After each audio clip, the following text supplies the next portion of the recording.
Papa Mama sahabat YKB, jumpa lagi dalam acara Geku Giku bersama saya Ripka, tim aktivitas Sekolah Minggu GKI Kepaduri. Terima kasih untuk Papa Mama yang setia mengikuti program ini. Dan salut juga buat Papa Mama yang tetap semangat beraktivitas bersama anak. Buat Papa Mama yang baru bergabung, program ini khusus untuk Papa Mama. Kami mau ajak Papa Mama beraktivitas bersama anak di hari Minggu. Terus ikuti ya Geku Giku dalam channel YKB GKI TV, program Geku Giku, Gerejaku Girangganku. Aktivitas yang kami sajikan adalah aktivitas yang sesuai dengan topik sekolah minggu, mengikuti kurikulum dari Bina Warga. Tentunya firman Tuhan yang sudah didengar melalui kebaktian anak akan lebih tertanam lagi di hati anak-anak melalui aktivitas bersama orang tua. Geku Giku mau kasih alternatif aktivitas bersama anak, tapi sebelumnya kita lihat dulu mini parenting.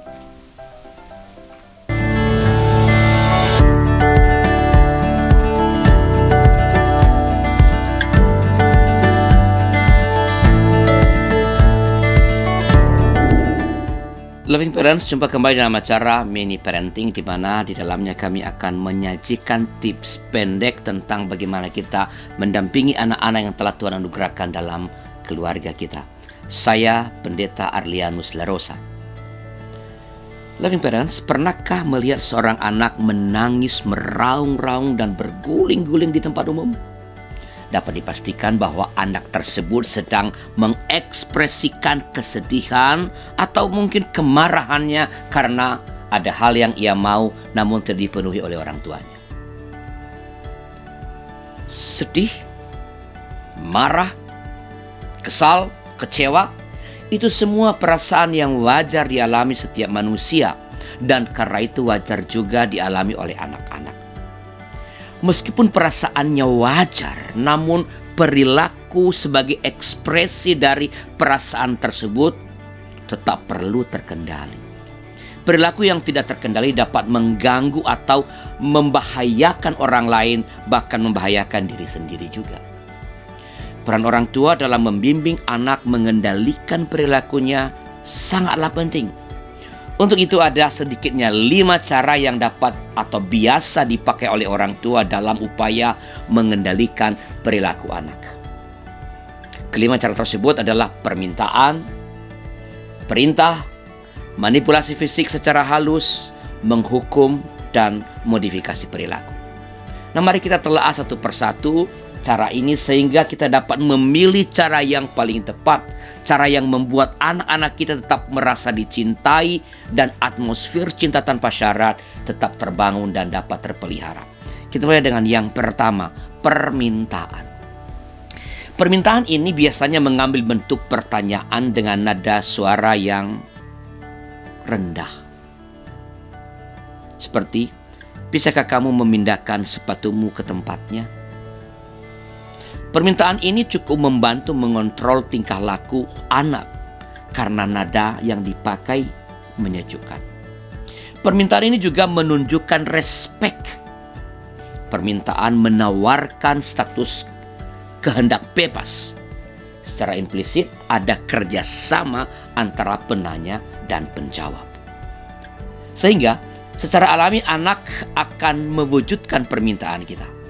Namun memang terkadang permintaan ini tidak mempan, sehingga ujungnya kita beralih menggunakan cara yang lain, misalnya perintah. Dan inilah cara yang kedua. Cara yang kedua yang sering dipakai oleh orang tua dalam mengendalikan perilaku anak, yaitu sekali lagi perintah.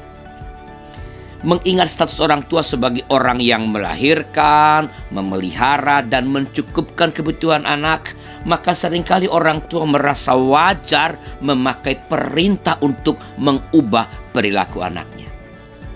Misalnya, anak tidak mau menghentikan permainannya atau kegiatan yang asyik baginya dan belum menyelesaikan PR-nya.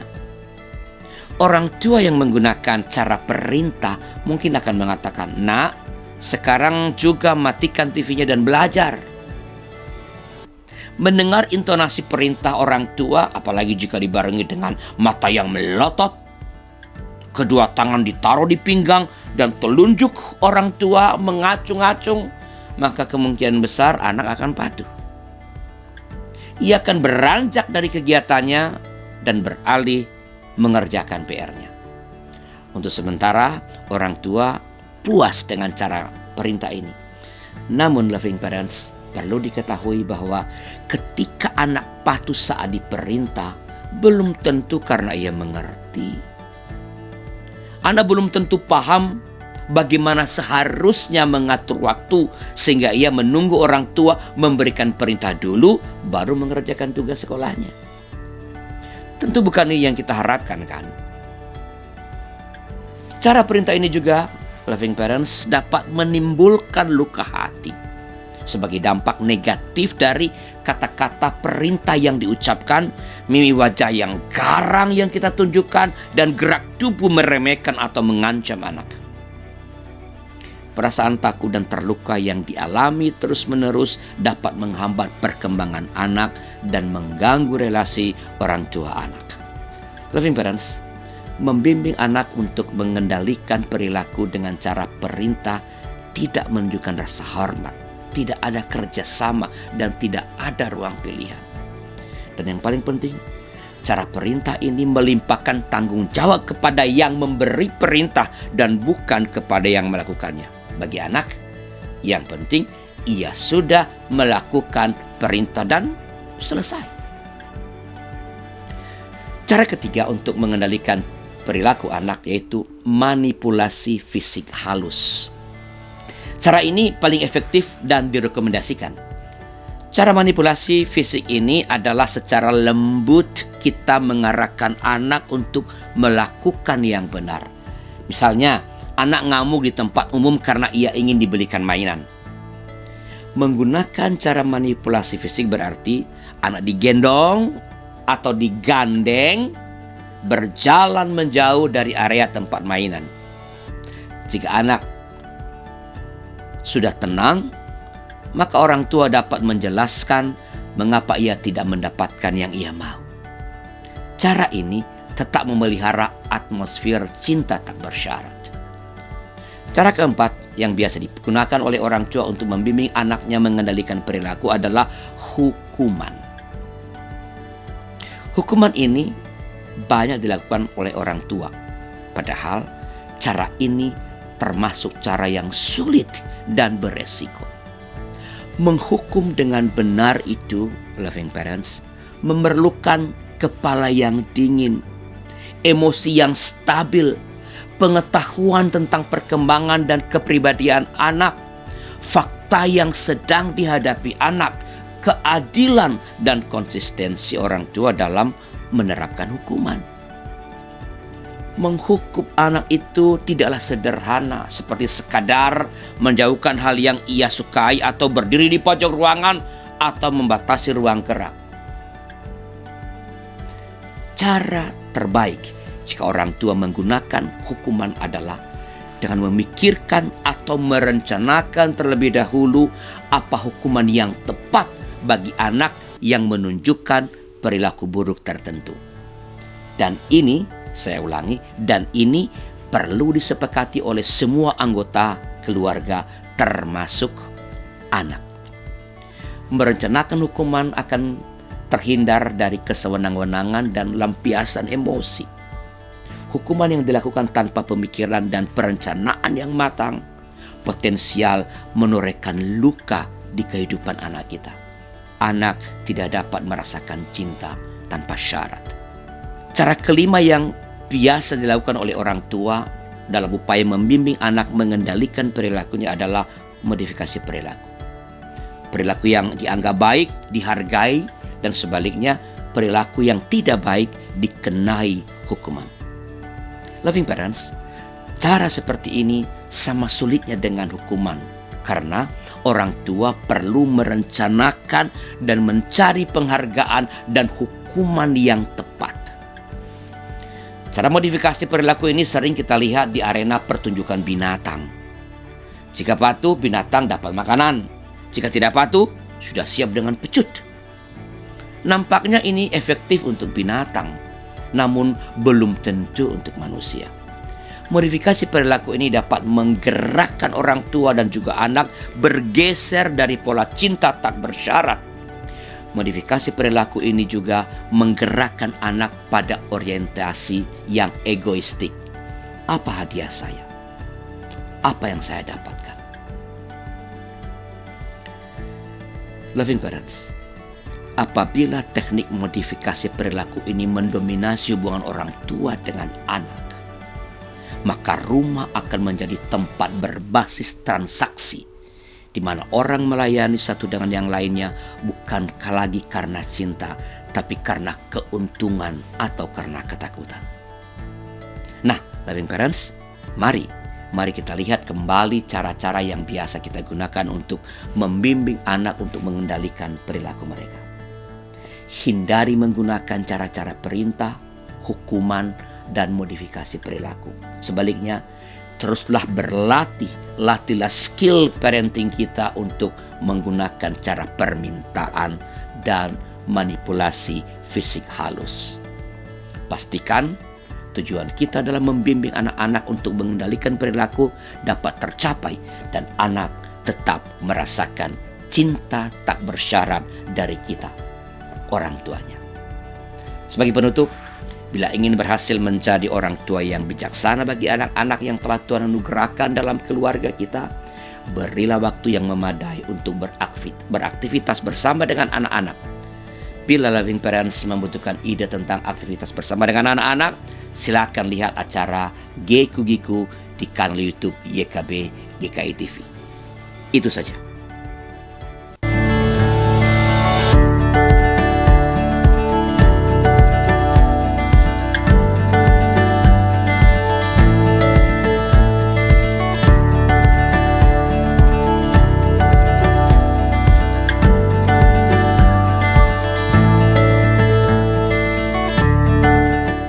Sahabat, mari dukung pelayanan dan pekabaran Injil melalui YKB dengan membagikan link acara ini kepada sebanyak mungkin orang.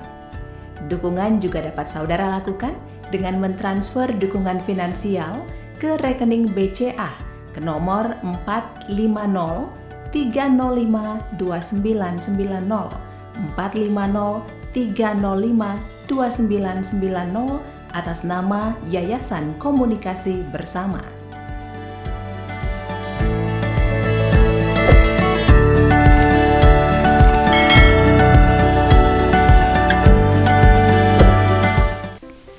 Papa Mama, bagaimana info parentingnya? Kalau Papa Mama punya pengalaman mendidik anak yang mau dibagikan, silakan chat di kolom komentar ya. Berbagi itu indah kan? Nah, sekarang waktunya beraktivitas bersama anak. Geku Giku mau kasih alternatif aktivitas bersama anak. Aktivitasnya adalah Geku Giku. Di sekolah minggu, anak-anak mendengar cerita Alkitab tentang Petrus menyembuhkan orang lumpuh. Bahan Alkitabnya dari Kisah Para Rasul 3 ayat 1 sampai dengan 10. Melalui kisah ini, anak mengetahui bahwa Tuhan memberi kuasa kepada Petrus untuk menyembuhkan orang lumpuh. Mari kita ajak anak untuk mengingat kisah ini dengan beraktivitas bersama. Ayo, Papa Mama, kita ajak anak untuk membuat boneka dari kertas yang dapat bergerak.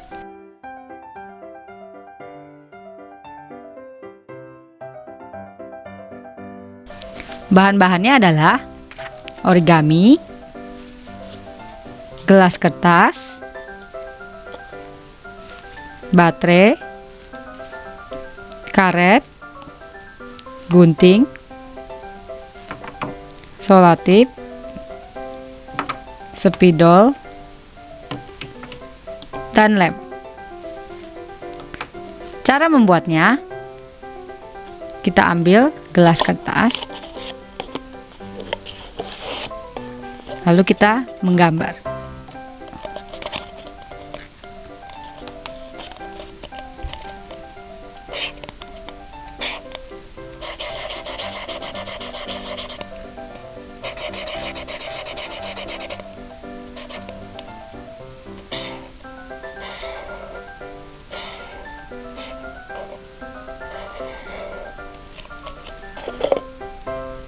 seperti ini.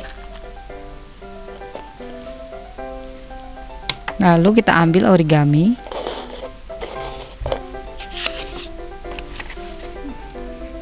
Di sini kita menggambarkan tangan dan kaki.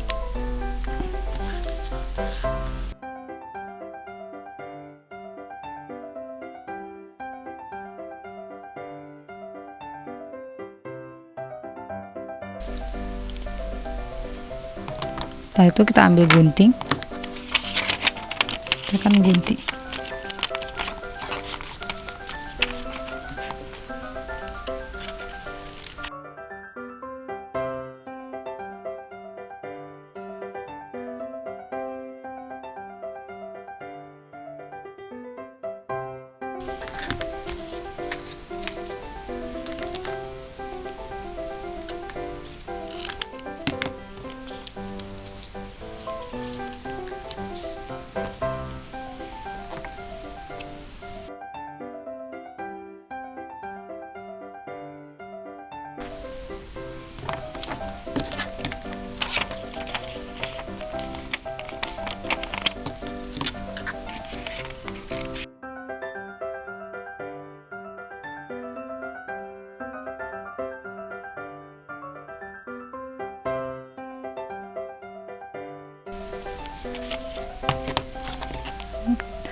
Setelah kita menggambar tangan dan kaki, kita akan ambil lagi gelas kertas yang tadi kita sudah gambar. Lalu kita akan gunting di bagian pinggir.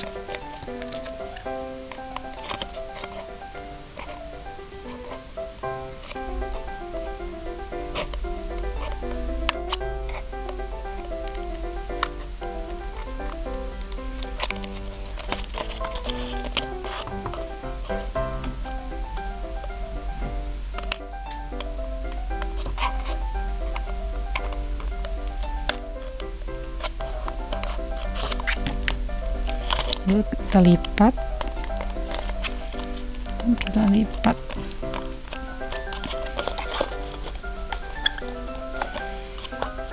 lalu kita ambil gelas satu lagi, lalu kita gunting bagian bawah.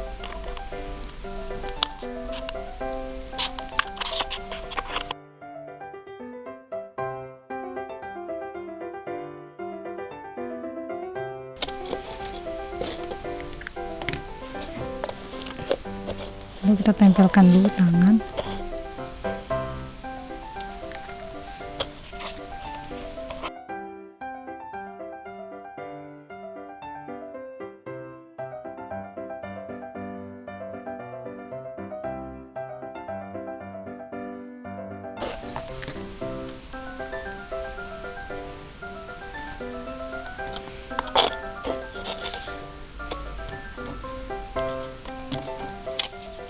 Kita tempelkan juga bagian kaki.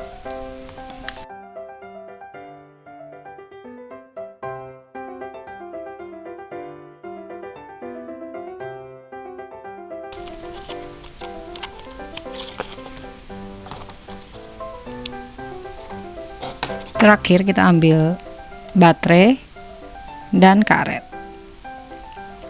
Kita ambil selotip.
Tuh, kita gabungkan. Lalu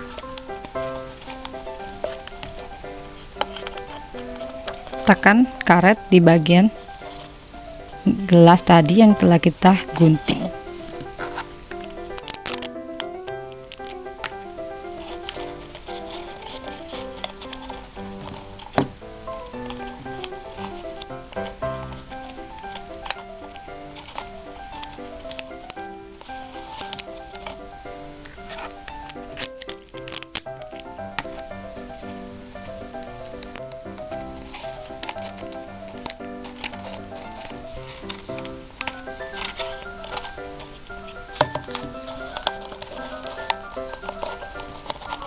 Bagian sebelah juga seperti itu.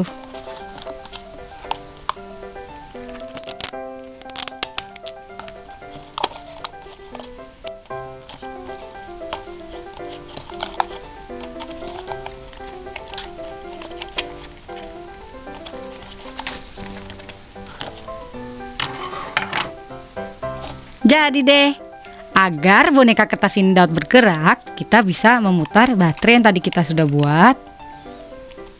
Lalu kita letakkan di bagian bawah. Kita ulang ya. Kita putar.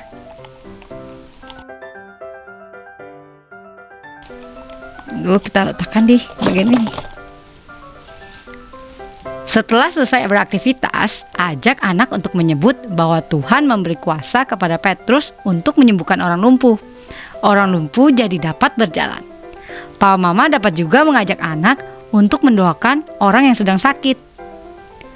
Kalau Papa Mama senang dengan program ini, bisa klik gambar jempolnya dan jangan lupa subscribe YKB GKI TV, klik gambar loncengnya supaya Papa Mama menerima notifikasi untuk program Geku-Giku berikutnya. Dengan alternatif aktivitas minggu dan tips-tips parenting yang lebih seru lagi. Sampai jumpa di Geku-Giku selanjutnya.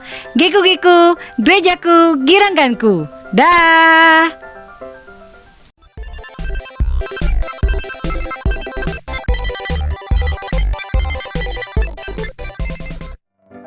Sahabat, mari dukung pelayanan dan pekabaran Injil melalui YKB dengan membagikan link acara ini kepada sebanyak mungkin orang.